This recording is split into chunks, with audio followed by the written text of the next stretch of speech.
Hello everyone, welcome back to my channel. आज की इस वीडियो में हम कार्डियोवैस्कुलर सिस्टम की एनाटॉमी के बारे में देखेंगे। ये पूरा वीडियो शुरू से आखिर तक हिंदी में रहने वाला है और बहुत इजी लैंग्वेज में मैं सब कुछ एक्सप्लेन करूंगी, तो इस वीडियो को लास्ट तक देखना।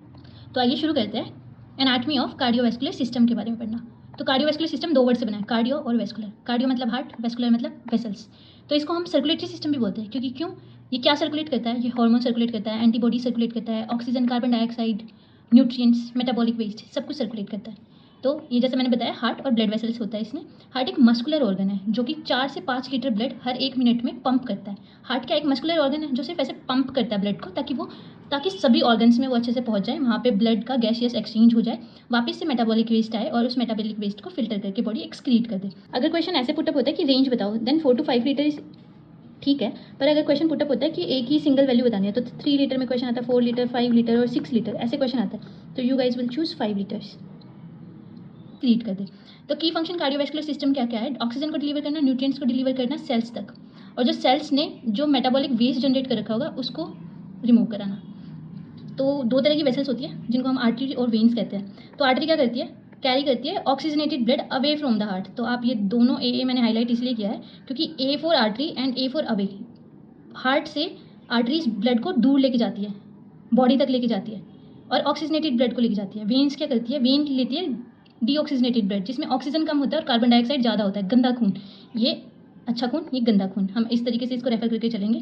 लेकिन यहाँ पे मैंने हाईलाइट किया हुआ है, बहुत मेन टॉपिक है, बहुत मेन पॉइंट है, एक्सेप्ट पल्मोनरी आर्टरी। सिर्फ यही एक आर्टरी है ऐसी है जिसमें डीऑक्सीजनेटेड ब्लड होता है। मतलब फीटल सर्कुलेशन में भी होता है एक आर्टरी, लेकिन अभी हम यही देखेंगे, वो हम आगे के चैप्टर्स में देखेंगे। पल्मोनरी आर्टरी एक सिंगल ऐसी आर्टरी है जो डीऑक्सीजनेटेड ब्लड को लेती है। ठीक है, अभी सिर्फ यही याद रखना है कि पल्मोनरी आर्टरी ऐसी है जो डीऑक्सीजनेटेड ब्लड होगा और बाकी सभी आर्टरी ऑक्सीजनेटेड ब्लड होगा। ये वेन है, वेन सभी डीऑक्सीजनेटेड ब्लड को लेके जाती है बॉडी से हार्ट की तरफ। और जो पल्मोनरी वेन है वो एक सिंगल ऐसी वेन है जो ऑक्सीजनेटेड ब्लड होता है जिसमें। समझ आ गए? तो ये एक्सेप्शन है, इनको याद रखना है। Now comes to the layer of heart. अब 3 लेयर से बना हुआ है, पेरिकार्डियम, मायोकार्डियम और एंडोकार्डियम। ठीक है, पेरिकार्डियम भी फर्दर 3 तरीके से, 3 पार्ट होते हैं पेरिकार्डियम के भी, फाइब्रस पेरिकार्डियम, पेराइटल पेरिकार्डियम और विसरल। विसरल मतलब सबसे अंदर वाला, inner most, fibrous outer most और पेराइटल है बीच वाला, मिडल। ठीक है, तो पेराइटल और विसरल के बीच में होता है पेरिकार्डियल स्पेस, जिसमें होता है पेरिकार्डियल फ्लूइड। अभी सिर्फ आपको यूँ याद रखना है 30 ml की क्वांटिटी है, बिकॉज ये क्वेश्चन पूछा जा सकता है कि पेरिकार्डियल फ्लूइड कितना अमाउंट होता है पेरिकार्डियल, क्योंकि इसको बढ़ने और घटने की वजह से डिजीज कंडीशन पैदा हो सकती है। तो हम ये देखेंगे कि पेरिकार्डियल फ्लूइड, क्योंकि पेरिकार्डियल फ्लूइड का काम क्या होता है, जब हार्ट कॉन्ट्रैक्ट और रिलैक्स होता है तो आपस में ये रब ना करे, फ्रिक्शन ना हो लेयर्स के बीच में, तो इसलिए पेरिकार्डियल फ्लूइड उस चीज़ को मेंटेन कर। Very important layer of heart, middle layer of heart, myo मतलब मसल, थिकेस्ट लेयर, सबसे थिक लेयर होती है ये मायोकार्डियम। ठीक है, responsible for pumping action of the heart. Question आराम से पूछा जा सकता है कि मायोकार्डियम है, sorry, pumping action of heart के लिए कौन सा लेयर ऑफ हार्ट रिस्पॉन्सिबल है, तो वो हम बताएंगे मायोकार्डियम। एंडोकार्डियम, तो एंडोकार्डियम क्या इनर मोस्ट लेयर है, वॉल्व्स को कवर करता है, और बहुत सारी डिजीज कंडीशन ऐसे है जो हम आगे पढ़ेंगे, जैसे एंडोकार्डाइटिस हुआ जिसमें वॉल्व्स भी इन्वॉल्व होती है, तो ये चीज़ भी हमें ध्यान रखनी है। अब हम देखेंगे हार्ट चैम्बर्स के बारे में। हार्ट चैम्बर्स के बारे में बात करते हैं। 4 चैम्बर होता है, ये तो आपको पता ही है। तो अभी आपको यूँ लग रहा होगा कि ये जो चैम्बर्स, ये क्या कितना डिफ़िकल्ट सा, कितना वैसा सा इमेज ले रखा है। अभी इसको देख के आपको डर लग रहा होगा, पर डरने की कोई बात नहीं, इसको मैं बहुत आसान तरीके से बताऊंगी।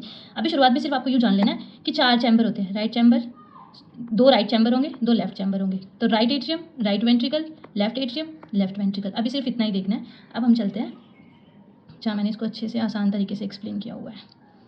तो चलो देखिए, ये 4 चैम्बर का 4 कमरे हो गए हैं हमारे पास, right atrium, right ventricle, left atrium, left ventricle.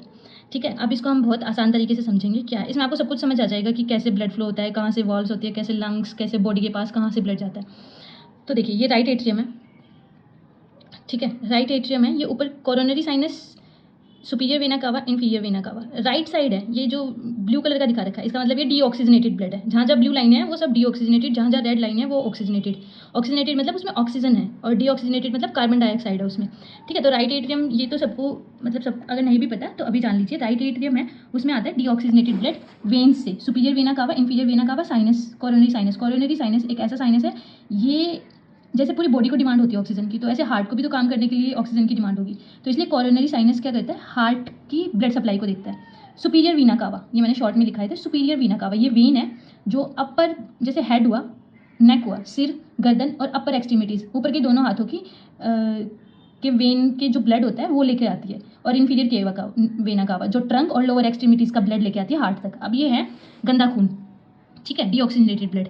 ये आया हमारी बॉडी से इधर राइट एट्रियम में, आ गया, नीली लाइन दिख रही है आपको, आ गया, ठीक है। अब ये है वॉल्व, 4 वॉल्व होती है। वॉल्व्स का काम क्या होता है, ये 4 वॉल्व है, ठीक है। इन चारों वॉल्व्स का क्या काम होता है, वॉल्व्स एक गेट की तरह होती है, पर ये गेट एक ही तरफ खुलता है। जैसे कॉन्ट्रैक्ट किया एट्रियम को, कॉन्ट्रैक्ट करके ऊपर का तो नीचे वाला ये गेट खुल गया, ब्लड नीचे आ गया। अब ये वापस नहीं जाने देगा, लेकिन इसकी अच्छी चीज़ है, ये वापस नहीं जाने देगा, बैक फ्लो को प्रिवेंट करता है, ठीक है। 1 वे वॉल्व होती है। तो क्या होगा, यहाँ से आया ये ब्लड, राइट एट्रियम में घुस गया। राइट एट्रियम क्या करेगा, कॉन्ट्रैक्ट करेगा, ट्राइकस्पिड वॉल्व खुलेगी। इसमें 3 कस्प होते हैं, ठीक है, इसलिए इसका नाम ट्राइकस्पिड होता है। और राई, ये आर आई है ना, तो इससे आप राइट याद रख सकते हैं, ठीक है। Are I is right atrium, right ventricle के बीच में होगा ये, ठीक है। ये कॉन्ट्रैक्ट करेगा, राइट वेंट्रिकल में ब्लड आ जाएगा। राइट वेंट्रिकल से फिर ये है पल्मोनरी वॉल्व, ठीक है। ये पल्मोनरी वॉल्व इसको क्यों बोला गया है, क्योंकि ये अब जाएगी पल्मोनरी सर्कुलेशन में, मतलब लंग्स के पास, क्योंकि गंदा खून है, अब इसको साफ होने के लिए जाना होगा। तो ये पल्मोनरी आर्टरी, मैंने बताया था एक ऐसी आर्टरी है सिर्फ, और सारा वेन है जो गंदा खून लेके आई। जैसे ये देखो वेन्स है ना, ये वेन लेके आई डीऑक्सीजनेटेड ब्लड, लेकिन यहाँ पे ये पल्मोनरी आर्टरी एक सिंगल ऐसी आर्टरी है जो डीऑक्सीजनेटेड ब्लड को लेके जाएगी पल्मोनरी सर्कुलेशन लंग्स के पास। लंग्स में क्या होगा, एल्वियोलाई में एक्सचेंज होगा ब्लड का, जो नाक से हम सांस लेंगे वहाँ से ऑक्सीजन ले लेंगे और कार्बन डाइऑक्साइड को नाक से बाहर छोड़ देंगे, ठीक है। फिर ये हो गया ऑक्सीजनेटेड ब्लड हो गया। अब ये हो गया हमारा साफ ब्लड हो गया। अब ये ब्लड जाएगा हमारा लेफ्ट एट्रियम में, क्योंकि लाल हो गया अभी, क्योंकि ऑक्सीजनेटेड है। ये है पल्मोनरी वेन, मैंने बताया था ना एक वेन ऐसा होगा, ये वेन जो कि ऑक्सीजनेटेड ब्लड को लेके आएगा। ऑक्सीजनेटेड ब्लड को लेके आया ये, अब लेफ्ट एट्रियम में आ गया ये, ठीक है, पल्मोनरी वेन से, याद रखना ये पल्मोनरी वेन को ऑक्सीजनेटेड ब्लड लेके आ गया। फिर ये आ गया लेफ्ट एट्रियम में। अब लेफ्ट एट्रियम कॉन्ट्रैक्ट करेगा, गेट खुलेगा। गेट का क्या नाम है, माइट्रल वॉल्व और बाइकस्पिड। ये एक ऐसी वॉल्व है जिसमें 2 कस्प होते हैं, ठीक है, 2 कस्प, इसलिए इसको बाइकस्पिड बोला जाता है और माइट्रल बोला जाता है। ये खुलेगा, लेफ्ट वेंट्रिकल भर जाएगा। लेफ्ट वेंट्रिकल क्या करेगा, फिर खुलेगा, और एओर्टा सबसे बड़ी आर्टरी होती है, ठीक है। ये क्या करती है, ये हमारी बॉडी में सर्कुलेट करती है। असेंडिंग एओर्टा होता है, डिसेंडिंग एओर्टा होता है। ये हमारी बॉडी को जो साफ खून है ना वो भेजेगी। ये चला गया सिस्टमिक सर्कुलेशन में, ठीक है। ये हमारी बॉडी के पास गया, फिर बॉडी क्या करेगी, सेल्स के पास यूज़ करेगी। यूज़ करने के बाद बॉडी क्या करेगी, सेल ऑक्सीजन ले लेगी और गंदा खून छोड़ देगी, CO2 छोड़ देगी। तो ये वापस से आएगा हमारा राइट एट्रियम में। जैसे मैंने बताया था ना, inferior vena cava, superior vena cava, सारा ऑक्सीजन ले लिया, कार्बन डाइऑक्साइड छोड़ दिया, वो राइट एट्रियम में आएगा। ये ऐसा पूरा सर्कल चलता रहेगा, ठीक है। और 4 से 5 लीटर ब्लड हर मिनट में पंप होता है। तो ये आपने देख लिया है। अब मैं बताती हूँ, अब ये देखो एक्सचेंज कैसे होता है ब्लड का। ये आर्टरीज होती है, मैंने बताया, आर्टरीज के पास हमेशा ऑक्सीजनेटेड ब्लड होगा तो वो लाल कलर की होंगी। वेन्स के पास हमेशा डीऑक्सीजनेटेड ब्लड होगा तो वो हमेशा ब्लू कलर की होंगी। वेन्स, आर्टरी से छोटा छोटा पार्ट वो डिवाइड होता जाएगा तो उनको हम आर्ट्रियोल्स बोलेंगे। वेन्स से छोटा छोटा पार्ट डिवाइड होगा तो उनको वेन्यूल्स बोलेंगे। ये बीच में कैपिलरीज है, कैपिलरीज यहाँ पे है, गैस का एक्सचेंज होता है। ये सेल्स है ना, सेल्स क्या करेंगी, ऑक्सीजन ले लेंगी आर्टरीज से और वेस्ट छोड़ देंगी, कार्बन डाइऑक्साइड छोड़ देंगी। तो ऐसे ये कलर चेंज हो गया इसका, ऑक्सीजन तो ले लिया सेल्स ने, अब कार्बन डाइऑक्साइड को छोड़ दिया वेन्स में, ठीक है। हाँ, तो हम देख रहे थे लंग्स ने क्या किया है, ऑक्सीजन है उसके पास, पल्मोनरी वेन से लेफ्ट साइड हार्ट में भेज दिया, लेफ्ट साइड हार्ट में आ गया। लेफ्ट साइड हार्ट से एओर्टा के थ्रू, बॉडी आर्टरीज के थ्रू आर्ट्रियोल्स में जाएगा, कैपिलरीज में जाएगा। कैपिलरीज से वहाँ सेल्स क्या करेंगी, ऑक्सीजन को तो ले लेंगी और कार्बन डाइऑक्साइड छोड़ देंगी। तो जो ऑक्सीजनेटेड ब्लड था वो यहाँ पे डीऑक्सीजनेटेड हो गया, दोबारा से कैपिलरीज में जाएगा, वेन्यूल्स, वेन्स लेके जाएगी अब डीऑक्सीजनेटेड ब्लड, वेन्यूल से वेन्स में गया, वेन्स से जाएगा अब ये राइट साइड ऑफ हार्ट, जो मैंने बताई थी superior vena cava, inferior vena cava और कैपिलरी कॉरोनरी साइनस, वो राइट साइड ऑफ हार्ट में छोड़ेंगी। तो ये राइट साइड हार्ट से जाएगा पल्मोनरी आर्टरी, डीऑक्सीजनेटेड ब्लड लेके जाएंगे पल्मोनरी आर्टरी लंग्स के पास, लंग्स फिल्टर करेंगे, फिर दोबारा से वो स्टार्ट हो जाएगा। तो आई होप ये आपको समझ आ गया होगा, काफ़ी अच्छे तरीके से बता दिया मैंने अपने हिसाब से। तो अब हम दोबारा से जाते हैं उसी सेक्शन में। अब ये देखो करेगा, ठीक है। और ये राइट एट्रियम है, ये राइट एट्रियम आ रखा है ऊपर से, ये है सुपीरियर वेना कावा, ये नीचे वाली इन्फीरियर वेना कावा, और इसमें कॉरोनरी साइनस दिखाया नहीं है इस फोटो में, ठीक है। राइट एट्रियम में यहाँ से आया, बीच में ट्राइकस्पिड वॉल्व थी, ट्राइकस्पिड वॉल्व से राइट वेंट्रिकल में आया, राइट वेंट्रिकल से गया पल्मोनरी आर्टरी में, किसके थ्रू, पल्मोनरी वाल्व के थ्रू, ठीक है। अब ये देखो, ये है हमारा लेफ्ट एट्रियम, इधर दिखा रखा है, ये गोला है छोटा सा लेफ्ट एट्रियम, ये यहाँ पे ये बड़ा लग रहा है, ये बड़ा लग रहा है, लेकिन सबसे बड़ा होता है लेफ्ट वेंट्रिकल। इस फोटो में एंगल की वजह से ऐसा लग रहा है, ये लेफ्ट वेंट्रिकल, इन दोनों के बीच में बाइकस्पिड वॉल्व, ठीक है, जिसको माइट्रल वॉल्व बोलते हैं, ये माइट्रल वॉल्व हमारी, ठीक है। ये आया यहाँ से, ये पल्मोनरी वेन्स दिख रही है ना, वेन्स से, ये लंग से आ रही है ये वेन्स, लेकिन इनमें ऑक्सीजनेटेड ब्लड इसलिए रेड कलर की है। ये लेफ्ट एट्रियम में आया था, माइट्रल वॉल्व है, लेफ्ट वेंट्रिकल है। अब लेफ्ट वेंट्रिकल से ये यहाँ पे, ये है एओर्टिक वॉल्व, ठीक है, ये बड़ा सा एओर्टा दिख रहा है, ये एओर्टा है। ये एओर्टा क्या करेगा, पूरी बॉडी में हमारा ब्लड सर्कुलेट करेगा, ठीक है, असेंडिंग एओर्टा, डिसेंडिंग एओर्टा सभी। तो अब समझ आ गया होगा आपको ये, ठीक है। हार्ट वॉल्व्स मैंने पहले भी बता दिया, it has to control blood flow and prevent flowing backwards.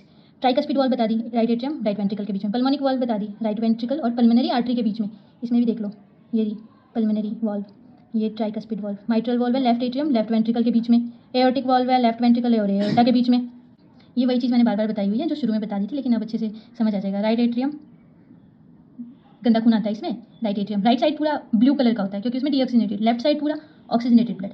इतना सा कंसेप्ट है, लेफ्ट ऑक्सीजनेटेड, राइट डीऑक्सीजनेटेड। तो राइट एट्रियम 3 वेन है, तीनों वेन गंदा खून लेके आएगी। ये ऊपर वाली बॉडी से लेके आएगी, ये नीचे वाली बॉडी से लेके आएगी, और ये हार्ट की डीऑक्सीजनेटेड ब्लड लेके राइट एट्रियम में लाके भर दिया इन्होंने। राइट वेंट्रिकल होना है। राइट वेंट्रिकल से क्या होगा, अभी आ गया है, ट्राइकस्पिड वॉल्व के थ्रू आ गया राइट वेंट्रिकल में। राइट वेंट्रिकल से गया ये left pulmonary artery, right pulmonary artery, artery से अब चला गया लंग्स में। ठीक है, अब लंग से चला गया, अब लंग से आएगा पल्मोनरी वेन्स से, क्योंकि ये वेन, ये दोनों वेन उल्टा काम करती है ना।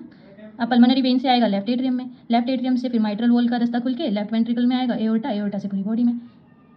तो बस यही था बताने को। आई होप आप लोगों को सब कुछ समझ आया होगा। आपको अगर स्क्रीनशॉट लेना है इस चीज़ का तो आप स्क्रीनशॉट भी ले सकते हैं, ले लीजिए स्क्रीनशॉट ले लीजिए इसका। बहुत ईजी है, आराम से बैठ के समझोगे आ जाएगा। ये तो आपको इसका भी स्क्रीनशॉट ले लीजिए, लेना है तो। ये मैंने बनाया है, इसका स्क्रीनशॉट लेना है तो इसका भी ले सकते हैं, ले लीजिए। जो जो ब्लू पार्ट है ना वो सारा डीऑक्सीजनेटेड, जो जो रेड पार्ट है वो सारा ऑक्सीजनेटेड। और दो मेन चीज़, पल्मोनरी वेन और आर्टरी में कंफ्यूज नहीं होना है। नेक्स्ट वीडियोज़ में मैं बाकी फर्दर कंडीशंस के बारे में डिस्कस करूँगी, जैसे डायग्नोस्टिक टेस्ट हो गया है, डिजीज कंडीशंस हो गया है, ईसीजी हो गया है। आप उन वीडियोज़ के लिए you can press the bell icon button and you can get the notification, आपको नोटिफिकेशन मिल जाएगा। और अगर इस वीडियो में आपको कुछ भी डाउट लग रहा है, कोई भी टॉपिक अगर समझ नहीं आया, तो आप मेरे को कमेंट सेक्शन में बता सकते हैं, और मेरे को क्या क्या चेंज लाने की जरूरत है अपनी वीडियोज़ में, क्योंकि गाइज ये वीडियोज़ आपके लिए बना रही हूँ। अगर आप लोग फीडबैक देंगे तो ही मेरे को पता चलेगा कि हाँ क्या कहाँ मैं लैग कर रही हूँ, किस चीज़ को मेरे को और अच्छे से समझाना चाहिए। तो आई होप आपको ये वीडियो पसंद आया होगा। अगर आपको वीडियो पसंद आया तो लाइक कीजिएगा, सब्सक्राइब कीजिएगा, and thank you for watching me.